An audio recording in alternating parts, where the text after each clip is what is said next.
All right. The fourth learning objective for this week's is to identify possible exceptions to a right of freedom of religion, and of course to make justification for those exceptions. Last week, as we're talking about freedom of expression, we looked at some general principles that might be used to limit the right to freedom of expression.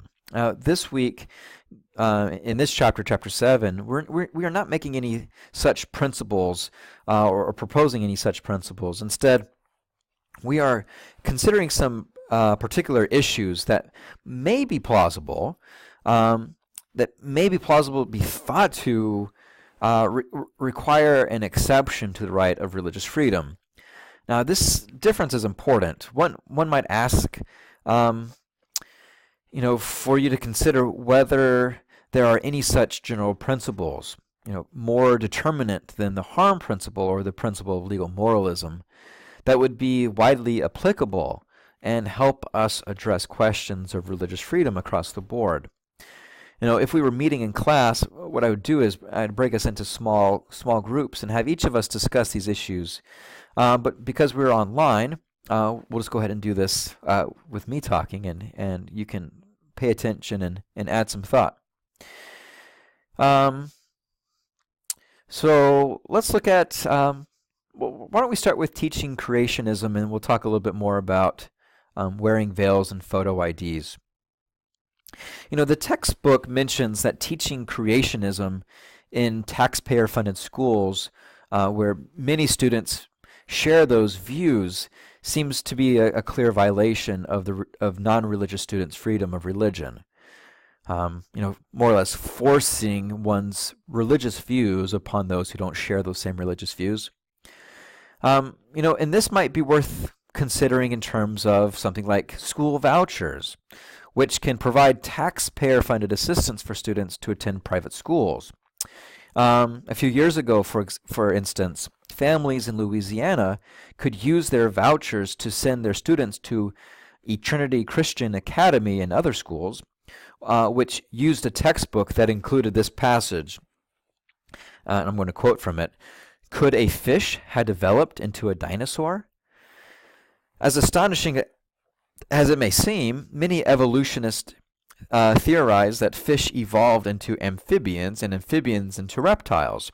This gradual change from fish to reptiles has no scientific basis. No transitional fossils have been or ever will be discovered because God created each type of fish, amphibian, and reptile as separate, unique animals. Any similarities that exist among them are due to the fact that one master craftsman fashioned them all.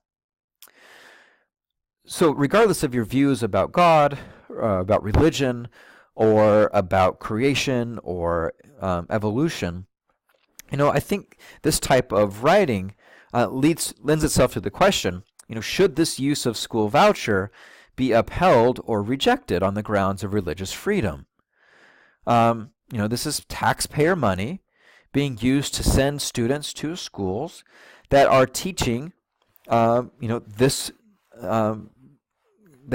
teaching this form of creationism and downplaying the role of evolution.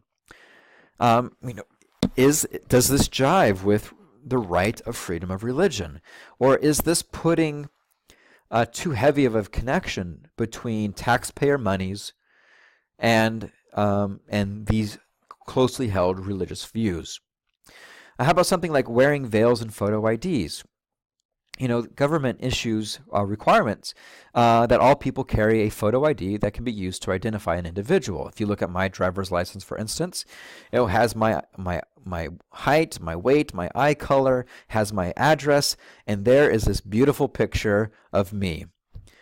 Now, some people are opposed to this on religious grounds, arguing that it is not fair or it's not appropriate for others to see the face or the body of a married woman.